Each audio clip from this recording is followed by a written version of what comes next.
आज हम करने वाले हैं प्रैक्टिस सेट 4 का सेक्शन बी। सेक्शन ए हम पिछली वीडियो में कर चुके हैं और इस वीडियो में हम आपके लिए सेक्शन बी लेकर आए हैं। तो आप सभी का स्वागत है आपके अपने फेवरेट चैनल टॉपर्स गुरु पर।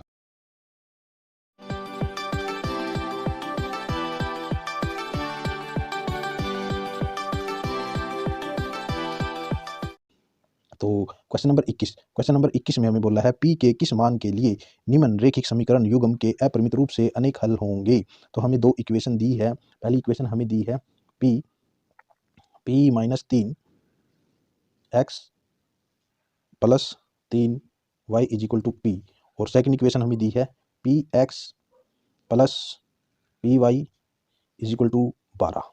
इक्वेशन नंबर 1 है, इक्वेशन नंबर 2 है। तो इसमें हमें बताना है पी के किस मान के लिए इस समीकरण के अनेक हल होंगे।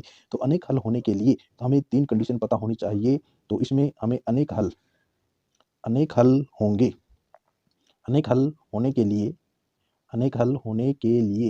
हमें कौन सी कंडीशन लगानी होगी? हमें कंडीशन लगानी होगी समपाती रेखाओं की a1 बटा a2 बराबर है b1 बटा b2 के और बराबर है c1 बटा c2 के। तो ये दो अनुपात है, ये तीनों के तीनों बराबर होने चाहिए, तो तभी जाकर इनके अपरिमित रूप से अनेक हल होंगे। तो अब हमें क्या करना है, सभी इक्वेशन को इसमें रखकर सोल्व करना है। तो देखिए ये है हमारे पास a1, ये है a2। ओके, तो a1 p minus 3 upon p और होगा आपके पास 3 अपॉन p और is equal to p upon 12। Okay, तो अब इसको सोल्व कीजिए। पहले दोनों अनुपातों को लीजिए। तो पहले दोनों को अनुपात को लेंगे तो ये होगा आपके पास p minus 3 upon p is equal to 3p। तो क्रॉस मल्टीप्लाई यहाँ से करेंगे तो ये हो जाएगा p3 माइनस 3p और यहाँ से हो जाएगा आपके पास 3p। ओके, तो अब क्या करना है, इस p को इस साइड करना है। तो ये हो जाएगा आपके पास 3p प्लस 3p, तो ये हो जाएगा 6p और यहाँ पर 2p है, यहाँ पर 1p है, तो ये यहाँ से कैंसिल होकर p इज इक्वल टू 6 आपके पास आ जाएगा। ओके, तो उसके बाद हमें करना क्या है, उसके बाद हमें ये आ गया आपके पास p is equal to 6। Okay, उसके बाद हमें क्या करना है, जो ये दो बच गए इसको भी लेकर चलना है। तो 3p is equal to p upon 12। तो जैसे क्रॉस मल्टीप्लाई कीजिएगा तो ये आएगा आपके पास 36। तो यहाँ से आपको p की वैल्यू मिलेगी प्लस माइनस 6। ओके, तो यहाँ यानी कि आपके पास p इज इक्वल टू 6 इसका बिल्कुल राइट आंसर होगा।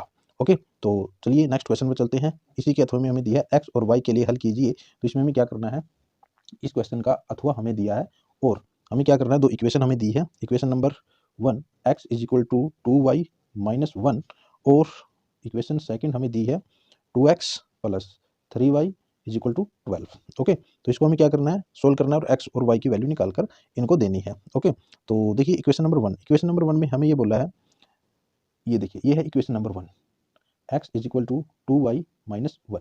इक्वेशन नंबर 1 रखते हैं और ये हो जाएगी आपके पास 2x plus 3y is equal to 12। ये होगी आपकी इक्वेशन नंबर 2। तो हम क्या करेंगे, इसके अंदर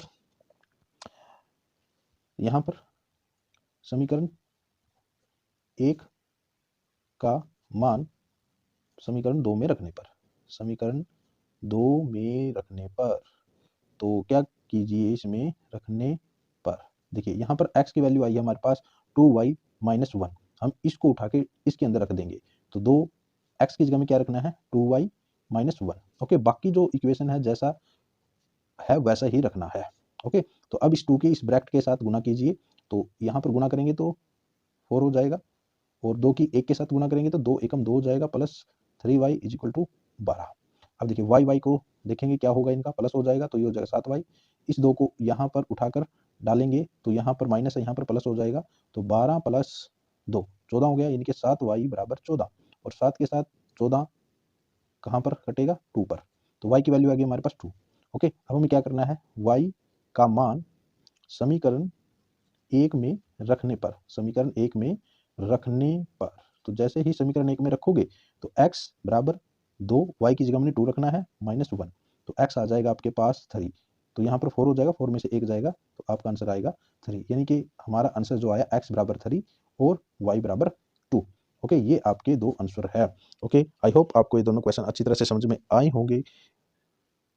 अगर फिर भी कोई दिक्कत आती है, कोई डाउट रहता है तो कमेंट कीजिए, कमेंट बॉक्स आपके लिए खुला है, और अपने डाउट को दूर कीजिए। तो चलते हैं नेक्स्ट क्वेश्चन पर। नेक्स्ट क्वेश्चन है हमारे पास question number 22। Okay, question number 22 में हमें बोला गया है, क्वेश्चन नंबर 22, देखिए क्वेश्चन नंबर 22 में हमें बोला है बिंदुओं -3, 10 और 6, -8 को मिलाने वाले रेखाखंड बिंदु -1, 6 जिस अनुपात में विभाजित करता है वह अनुपात ज्ञात कीजिए। तो हमें क्या करना है, इसमें अनुपात इनको निकाल कर देना है। तो अनुपात निकालने के लिए आपको क्या करना होगा, पहले देखिए ये हमारे पास एक स्थिति बनती है, एक बिंदु है यहाँ पर, ओके, एक बिंदु है यहाँ पर, ओके।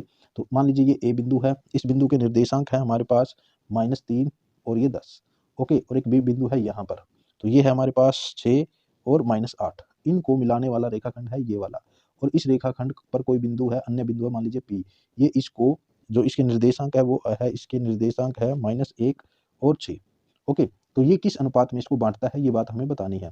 तो मान लीजिए ये इसको m और n में बांट रहा है, या m1 और m2 रख लीजिए इसको, ठीक है। तो ये इसमें बांट रहा है, तो हमें m1 और m2 इसको निकाल कर देना है। तो हम क्या करेंगे, इसके अंदर मान लेते हैं, भी माना बिंदु P, बिंदु P -1, 6 A B रेखाखंड, रेखाखंड को k/1 में विभाजित करता है, में विभाजित करता है, विभाजित करता है। अगर ये इसमें विभाजित करता है तो हम क्या करेंगे, यहाँ पर विभाजन सूत्र का यूज करेंगे। तो विभाजन सूत्र आपको याद होगा, जिस जिस बच्चे को याद नहीं है वो इसको जल्दी याद कीजिए और कमेंट बॉक्स में टाइप कीजिए जल्दी से। तो विभाजन सूत्र आपका यहाँ पर यूज होगा, आई होप सभी को याद होगा, और अभी तक आपने कमेंट बॉक्स में इसको टाइप भी कर दिया होगा। तो विभाजन सूत्र हमारा ये बोलता है, भी जो हमारे पास x की वैल्यू होती है वो आती है हमारे पास m1 x2 प्लस m2 और x1 के साथ अपॉन m1 प्लस m2, और जो y की वैल्यू आती है वो आती है हमारे पास m1 y2 plus m2 y1, m1 plus m2 से, ओके। तो आपको ये भी पता होगा, अगर पता नहीं है तो ध्यान से सुनिए, यदि हमें किसी क्वेश्चन में अनुपात निकालना है तो हमें विभाजन सूत्र में सिर्फ एक निर्देशांक को सोल्व करना होता है, या तो x को सोल्व कीजिए या y को सोल्व कीजिए, आपका आंसर बिल्कुल परफेक्ट होगा, सही आएगा, ओके। जैसे हम यहाँ पर x को सोल्व कर लेते हैं, x को सोल्व करने के लिए हमें यहाँ से x की वैल्यू उठानी पड़ेगी, तो ये हो गया -1 is equal to m1, m1 हमने क्या लिया है, ये वाला, ओके। तो m1 हमने k लिया है, तो k को यहाँ पर रखेंगे, x2 हमारे पास ये है 6 हो जाएगा, फिर प्लस m2 हमारा 1 है, और फिर ये हो जाएगा -3, ओके। डिवाइड में इसको लिखना है m1 प्लस m2, ओके। तो हमें क्या करना है, इसके नीचे 1 रख के तो हमें इसको क्रॉस मल्टीप्लाई करनी है, इसकी यहाँ पर मल्टीप्लाई कर देते हैं, इसकी यहाँ पर मल्टीप्लाई कर देते हैं, तो देखिए क्या मिलेगा, ये मिलेगा हमारे पास -1 की जब k के साथ मल्टीप्लाई करेंगे तो -k हो जाएगा, और 1 के साथ करेंगे तो -1 हो जाएगा, तो यहाँ से हो जाएगा हमारे पास 6k, और यहाँ पर हो जाएगा -3। फिर हम क्या करना है, हमें k वालों को एक साइड में करना है, बाकी बिना k वाले को एक साइड में कर लेना है। तो हमें मिलेगा -3 को इस साइड ले आएंगे तो -3 प्लस 3 हो जाएगा, ये माइनस है उस साइड जाकर हमारे पास हो जाएगा 6k प्लस k हो जाएगा, ओके। अब इनको सोल्व कीजिए तो ये बचेगा आपके पास 2 और ये बचेगा 7, ओके। यहाँ से k की वैल्यू आएगी आपके पास 2/7, और 2 ये क्या आ गया हमारे पास, अनुपात आ गया, यानी कि राइट आंसर जो फाइनल आंसर हमारे पास आया 2:7 आया है, ओके। तो इस तरह से आपको ये अनुपात निकालना था। आई होप ये क्वेश्चन आपको बहुत अच्छी तरह से आपके दिमाग में सेट हो गया होगा। फिर भी कोई दिक्कत, कोई डाउट रहता है तो कमेंट बॉक्स आपके लिए खुला है, कमेंट कीजिए और अपने डाउट को दूर कीजिए। और डाउट के साथ साथ आपको ये वीडियो कैसी लग रही है उसके बारे में भी लिखना है। चैनल पर आपको कैसी वीडियो चाहिए, किस तरह की, किस टॉपिक पे चाहिए, किस सब्जेक्ट की चाहिए, वो भी आपको कमेंट करना है, तो वैसे ही वीडियो आपको मिल जाएगी। तो इसी के साथ हम नेक्स्ट क्वेश्चन पर पहुंच चुके हैं। नेक्स्ट क्वेश्चन है हमारे पास क्वेश्चन नंबर 23। क्वेश्चन नंबर 23 में हमें बोला है त्रिभुज पी क्यू आर की भुजाओं पी आर और क्यू आर पर एस और टी इस प्रकार बिंदु है कि angle P is equal to angle R T S दिखाइए। त्रिभुज आर पी क्यू समरूप है त्रिभुज आर टी एस के। तो ये क्वेश्चन आपको सोल्व करना है, आपका ये एनसीईआरटी का 6 चैप्टर का ये क्वेश्चन है, ओके। तो देखिए क्वेश्चन नंबर हमारे पास है ये 23। क्वेश्चन नंबर 23 को सोल्व करना है, तो क्वेश्चन नंबर 23 को सोल्व करने के लिए आप क्या कीजिए, एक ट्रायंगल इस तरह से बना लीजिए, ओके। एक छोटी सी ट्रायंगल हमने बनाई है जिसमें हमने आर को यहाँ पर रख लिया है, पी को यहाँ पर रख लिया है और क्यू को यहाँ पर। अब क्वेश्चन में हमें बोला है भी त्रिभुज पी क्यू आर की भुजाओं पी आर ये रहा, आर क्यू ये रहा। यहाँ पर कोई दो बिंदु है, एक इस पर है एस बिंदु है और इस पर टी बिंदु है, और ये इस तरह से है भी यहाँ पर जो एंगल है आर टी एस, ये वाला angle okay, are T S angle P के इक्वल है। ओके, तो इसमें हमें दिया है, हमें इसके अंदर दिया है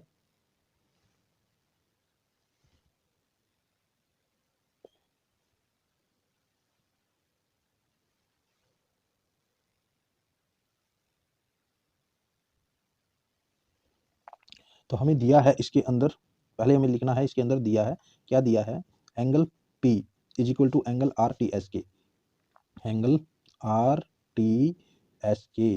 और हमें सिद्ध क्या करना है इसके अंदर बच्चों, हमें सिद्ध ये करना है, सिद्ध हमें करना है, सिद्ध ये करना है भी जो त्रिभुज है हमारे पास आर पी क्यू, त्रिभुज R P P Q, R P Q समरूप है त्रिभुज क्यू आर टी एस के, आर ये आर टी एस के। ओके, कौन सी वाली, आर पी क्यू, ये बड़ी वाली ट्रायंगल हमने छोटी वाली ट्रायंगल के क्या करनी है, समरूप सिमिलर प्रूव करनी है। तो इसके लिए हमें क्या करना होगा, इसके लिए हमें कुछ नहीं करना, जो दिया है उसी का फायदा हम उठाएंगे। ये दोनों त्रिभुज लीजिए, आर पी क्यू व त्रिभुज आर टी एस में हमें करना क्या है, देखिए हमें ये वाला एंगल जो है एंगल आर, यानी कि यहाँ से एंगल आर या P R Q is equal होगा angle S S R Q. ये दोनों का क्या है, उभयनिष्ठ है, आप इसको उभयनिष्ठ बोल सकते हो, ये एंगल दोनों का कॉमन है। उसके बाद आपको एक एंगल इक्वल दिया है, एंगल पी यहाँ से, और यहाँ से एंगल आर टी एस ये हमें पहले से दिया है। ओके, यदि किसी त्रिभुज में दो एंगल इक्वल हो जाते हैं तो तीसरा एंगल ऑटोमेटिक इक्वल हो जाएगा, अपने आप इक्वल हो जाएगा, क्योंकि किसी त्रिभुज के सम ऑफ एंगल्स क्या होते हैं, 180 होते हैं, इंटीरियर एंगल्स का सम 180 होता है। इसलिए अगर दो एंगल इक्वल है तो तीसरा एंगल अपने आप उसको इक्वल होना होगा। तो यहाँ पर हम लिख देंगे एंगल एंगल समरूपता, समरूपता कसौटी से त्रिभुज आर पी क्यू समरूप है त्रिभुज आर टी एस के। तो इस तरह से आपको इसको प्रूव करना था, छोटा सा क्वेश्चन था, आई होप आपको अच्छी तरह से समझ में आया होगा। इसी के साथ चलते हैं हमारे नेक्स्ट क्वेश्चन पर। नेक्स्ट क्वेश्चन हमें बोला है, यदि sine A minus B is equal to 1/2 और कोस ए माइनस बी बराबर 1/2 हो और 0 डिग्री से बड़ा होना चाहिए ए प्लस बी और 90 डिग्री के इक्वल या छोटा होना चाहिए, और ए इज ग्रेटर देन बी यानी कि ए बी से बड़ी है, तो ऐसी स्थिति में ए और बी का मान ज्ञात कीजिए। तो हमें करना है क्वेश्चन नंबर 24। क्वेश्चन नंबर 24 बड़ा ही आसान है, हमें क्या दिया है, हमें दिया है sign A minus B 1/2, okay, और कोस कोस ए प्लस बी 1/2 हमें दिया है। ओके, हमें क्या करना है, बड़ा ही आसान सा तरीका है, यहाँ पर क्या लिखा, साइन, साइन के इक्वल क्या लिखा, 1/2। तो क्या कीजिए, जो हमारी ट्रिग्नोमेट्रिक टेबल है उसमें साइन की लाइन में जाइए और देखिए 1/2 किस एंगल पर साइन की वैल्यू होती है, उसको यहाँ पर लिख लीजिए। तो यहाँ पर हमें पता चलेगा भी साइन ए माइनस बी, तो 1/2 जो वैल्यू होती है वो होती है आपकी 30 डिग्री के ऊपर, तो यहाँ पर लिखेंगे हम साइन 30 डिग्री। ओके, तो जैसे हम इसमें बोथ साइड की कंपेयर करेंगे तो हमें यहाँ से ये पता चलेगा भी a minus B is equal to 30 होता है, इसको इक्वेशन नंबर 1 मान लीजिए। सेम काम इसमें कीजिए, कोस वाली लाइन पर जाइए और वहां पर चेक कीजिए भी 1/2 किस कोस की वैल्यू होती है, किस एंगल पर वैल्यू होती है, तो ये होती है आपको मिलेगी 60 के ऊपर। सेम यहाँ पर बोथ साइड कंपेयर कीजिए तो आपको पता चलेगा a plus b is equal to 60 degree होता है। ओके, ये इक्वेशन नंबर 2 मान लीजिए। अब क्या करना, इक्वेशन 1 व इक्वेशन 2 को जोड़ने पर, ओके, तो क्या करेंगे हम, जोड़ने पर, तो इनको ऐड करोगे तो आपको मिलेगा बी ए प्लस बी 60, तो यहाँ से बी कैंसिल हो जाएगा, 2a यहाँ पर मिलेगा, ये हो जाएगा आपका 90, ए की वैल्यू निकल कर आएगी 45 डिग्री। ओके, अब इस 45 को हम क्या करेंगे, समीकरण 1 में रखेंगे या 2 में रख देंगे, समीकरण 2 में रखने पर तो जैसे इसको रखोगे, कौन क्या रखना है आपने, ए बराबर 45 डिग्री, तो ए बराबर 45 डिग्री जैसे ही समीकरण नंबर 2 में रखोगे तो ये हो जाएगा आपके पास ए की जगह हमें क्या रखना है, 45 डिग्री, तो 45 हो गया प्लस बी हो गया इज इक्वल टू 60 हो गया, 45 को इस साइड करोगे तो ये हो जाएगा आपके पास -45, तो बी मिलेगी आपके पास 15 डिग्री। ओके, तो इस तरह से आपको ये क्वेश्चन सोल्व करना था। तो ए आ गया आपके पास 45 और बी आ गया आपके पास 15, तो इस तरह से आपका क्वेश्चन भी कंप्लीट होता है। अब नेक्स्ट क्वेश्चन पर चलते हैं। नेक्स्ट क्वेश्चन करने से पहले यदि आपको ये वीडियो पसंद आ रही है, आपको मेरी मेहनत अच्छी लग रही है, आपको लग रहा है भी मैं आपके लिए बहुत अच्छी तरह से मेहनत कर रहा हूँ, अच्छी-अच्छी वीडियो ला रहा हूँ, तो प्लीज़ वीडियो को लाइक कीजिए और इस चैनल को अपना प्यार दीजिए। कैसे देना है? यहाँ पर रेड बटन है सब्सक्राइब का, उसको प्रेस कर लेना है, यानी कि उसको सब्सक्राइब कर लेना है और साथ में ही बेल आइकन है उसको प्रेस कर लीजिए, क्योंकि जैसे नेक्स्ट वीडियो आपके पास आएगी उसका नोटिफिकेशन सबसे पहले आपको मिल जाएगा और साथ में अपने दोस्तों को बताना है, अपने दोस्तों के साथ शेयर करना है। तो इसी के साथ चलते हैं आपके नेक्स्ट क्वेश्चन पर, जो कि है क्वेश्चन नंबर 24 का अथवा और। इसमें क्या बोला है? त्रिभुज एबीसी में बी पर समकोण है, यदि tan a बराबर 1/√3 है तो साइन a cos c को plus cos a sin c ज्ञात कीजिए। ओके, इसी का तो हम देख रहे हैं और 24। ओके, तो ये देखिए इसमें भी क्या बोला है, बड़ा ही आसान क्वेश्चन है। इसमें ज़्यादातर बच्चों को दिक्कत होती है, लेकिन हम इसमें दिक्कत नहीं होने देंगे, इसको बड़ी ही आसान तरीके से आपको कराएंगे। तो देखिए पहले तो हमें क्या बोला है, हमें बोला है tan a is equal to tan a is equal to 1/√3। Okay, तो हम क्या करते हैं, एक ट्रायंगल ड्रा कर लेते हैं, छोटी सी एक ट्रायंगल, प्यारी सी एक ट्रायंगल बना ली हमने। ये है एक ट्रायंगल जो हमें यहाँ पर बोला है a, इसको यहाँ पर रखते हैं और b इन्होंने समकोण बोला है तो b को यहाँ पर रख देंगे और c को यहाँ पर रख लेंगे। ओके, उसके बाद हमें क्या करना है, इसके आगे एक इसका छोटा सा फॉर्मूला लिखना है, जो कि होता है हमारे पास लंब बटे आधार। tan का फॉर्मूला होता है लंब बटे आधार। ओके, और यहाँ पर अगर हम लंब ए की बात करें तो लंब क्या होगा आपका, BC होगा। ओके, और BC होगा और आधार क्या होगा आपका, AB होगा।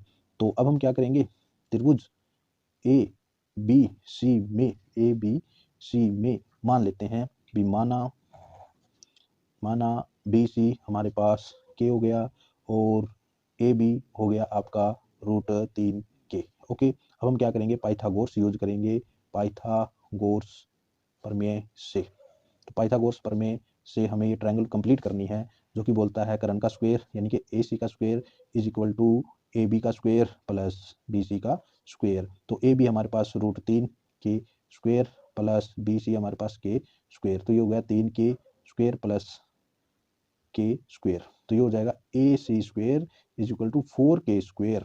तो AC का रूट हटाओगे तो आपको मिलेगा 4K स्क्वायर, यानी कि AC की वैल्यू आपको मिल जाएगी 2K। ओके, तो ये आपके पास AC की वैल्यू आ चुकी है। तो यहाँ पर देखिए, यहाँ पर हम रख लेते हैं, इसमें AB हमने क्या ली है, √3K ली है और ये K ली है और ये ली हमने 2K।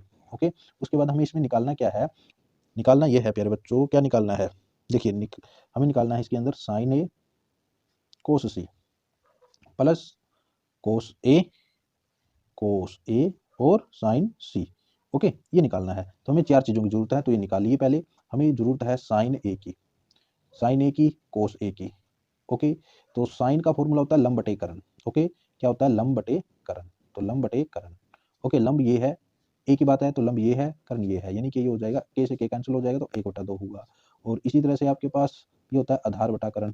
ओके, आधार बटा कर्ण, आधार ये है, कर्ण ये है, तो ये हो जाएगा √3/2। फिर हमें चाहिए यहाँ पर साइन सी, तो साइन सी आएगा आपके पास, साइन सी फॉर्मूला यही रहेगा लंब बटे कर्ण, बस साइन के साथ हमें क्या करनी है, वैल्यू एंगल चेंज कर लेना है। अगर साइन सी ये है, एंगल इसकी बात इस एंगल की बात हो रही है, तो आपके पास लंब ये होगा, कर्ण ये होगा, तो √3/2 इसका वैल्यू होगी। और कोस सी आधार ये होगा, तो ये हो जाएगा आपका 1/2। ओके, यानी कि एंगल चेंज करने पर इनका लंब और आधार दोनों चेंज हो जाते हैं एक दूसरे के साथ। तो जो वैल्यू यहाँ पर है, जो वैल्यू यहाँ पर निकालिए, यहाँ पर रखिए, साइन ए की वैल्यू हमने निकाली है 1/2 गुणा में कोस सी की वैल्यू होती है 1/2।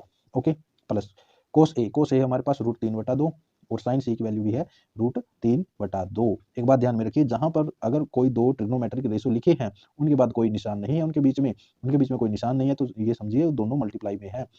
ओके, तो ये दोनों मल्टीप्लाई में है, तो ये 1/4 हो जाएगा, √3 के साथ गुणा करोगे तो 3 हो जाएगा, अपॉन 4 हो जाएगा। तो यहाँ से आपका एलसीएम आएगा 4 और ये हो जाएगा 1 + 3 = 2, 4/4 कैंसिल होकर आपका आंसर मिलेगा 1। ओके, तो इस तरह से आपको क्वेश्चन नंबर 24 करना था। आई होप ये क्वेश्चन आपको अच्छी तरह से समझ में आया होगा। फिर भी कोई दिक्कत, कोई परेशानी रहती हो तो कमेंट करना नहीं भूलना है। तो इसी के साथ अब हम सेक्शन बी के लास्ट क्वेश्चन पर पहुंच चुके हैं, क्वेश्चन नंबर 25। क्वेश्चन नंबर 25 में हमें बोला है भी, एक घड़ी है जिसकी सुई की लंबाई है हमारे पास 14 मीटर, 14 सेंटीमीटर। ओके, तो उसमें 5 मिनट में रचित क्षेत्रफल हमें उसमें निकालकर इसको बताना है। ओके, तो घड़ी आपने देखी होगी। क्वेश्चन नंबर हमारे पास है, क्वेश्चन नंबर है हमारे पास कौन सा वाला, 25। ओके, तो घड़ी आप सभी ने देखी होगी, कई बच्चे पहने हुए होते हैं, दीवार घड़ी देखी होगी। तो सभी के सभी हमारे पास क्या होती है, एक सर्कल में होती है, एक गोल होती है। ओके, तो इसमें हमें करना क्या है, तो एक बात समझनी है। देखिए, अगर हमारे पास कोई घड़ी होती है, देखिए ये हमारे पास यहाँ पर बना लेते हैं, एक ये घड़ी है। ओके, एक ये घड़ी है। ओके, तो यहाँ पर जो मिनट की सुई होती है, मान लीजिए मिनट की सुई यहाँ पर है। ओके, यहाँ पर, और ये क्या बन गया, एक सर्कल बन गया। ओके, अगर हम ये बात करें भी, अगर ये पूरे 60 मिनट चलती है, तो 60 मिनट में जो क्षेत्रफल होगा वो किसका एरिया होगा, वो होगा एक वृत्त का, यानी कि एक सर्कल का एरिया। ओके, तो हम क्या करते हैं इसके अंदर, मिनट की सुई द्वारा 60 मिनट में तय क्षेत्रफल निकाल लेते हैं। देखो, इसको मैं दो तरीके से इसको सोल्व करवाऊंगा।